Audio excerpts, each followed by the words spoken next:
Hi friends, welcome to LSM Vlogs. வாங்க வீடியோக்குள்ள போலாம். இன்னைக்கு ஒரு சிம்பிளான லஞ்ச் பாக்ஸ் ரெசிபி தான் பார்க்க போறோம். குக்கர் வச்சு 4 டீஸ்பூன் வந்து எண்ணெய் ஆட் பண்ணிட்டு 2 டீஸ்பூன் வந்து நெய் ஆட் பண்ணிக்கோங்க. பட்டை வகையெல்லாம் ஆட் பண்ணிட்டு 4 பச்சை மிளகா, ஒரு பெரிய வெங்காயம் நீளவாக்கில் கட் பண்ணது, ஒரு தக்காளி, 1 டீஸ்பூன் வந்து இஞ்சி பூண்டு பேஸ்ட், அப்புறமா கரம் மசாலா 1/2 டீஸ்பூன் எல்லாமே போட்டு நல்லா பச்சை வாசனை போகிற வரைக்கும் வதக்குங்க. கொத்தமல்லி வந்து போட்டுக்கோங்க. கொத்தமல்லியும் போட்டு வதக்குங்க, நல்லா வாசனையாக இருக்கும். புதினா இருந்தால் புதினா போட்டுக்கோங்க. அப்புறம் வந்து நம்ம வந்து வெஜிடபிள்ஸ் வந்து ஆட் பண்ணிக்கலாம். கேரட், பீன்ஸ், மீல் மேக்கர், உருளைக்கிழங்கு ஆட் பண்ணியிருக்கேன். வெஜிடபிள் வதங்கிறதுக்கு ஒரு 1/2 டீஸ்பூன் உப்பு போட்டு அதையும் நல்லா 5 நிமிஷம் வதக்கிட்டு அதுக்கப்புறமா வந்து இப்போ நம்ம தண்ணி அரிசியும் வந்து இது கூட ஆட் பண்ணிக்கலாம். நான் 1 டம்ளர் வந்து சாப்பாடு அரிசி எடுத்திருக்கேன்.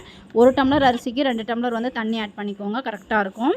அதுக்கப்புறமா வந்து நம்ம தண்ணி அரிசி ரெண்டையும் ஆட் பண்ணிவிட்டு கொத்தமல்லி வந்து மேலே தூவி, புதினா இருந்தால் புதினாவும் போட்டுக்கோங்க, நல்லா வாசனையாக டேஸ்ட்டாக இருக்கும். உப்புலாம் கரெக்டாக இருக்கான்னு பார்த்து லிட்டு வந்து க்ளோஸ் பண்ணிக்கோங்க. க்ளோஸ் பண்ணி நல்லா 3 விசில் விட்டு இறக்குனீங்க அப்படின்னா சூப்பரான ஒரு வெஜிடபிள் வந்து பிரிஞ்சி வந்து சூப்பராக ரெடி ஆகிடும். இதை நீங்களும் ட்ரை பண்ணி பாருங்கள். என்னோடய வீடியோ பிடிச்சிருந்தா லைக் பண்ணுங்கள், ஷேர் பண்ணுங்கள், சப்ஸ்கிரைப் பண்ணுங்கள், பக்கத்தில் இருக்க பெல் பட்டனை கிளிக் பண்ணிக்கோங்க. தேங்க்யூ.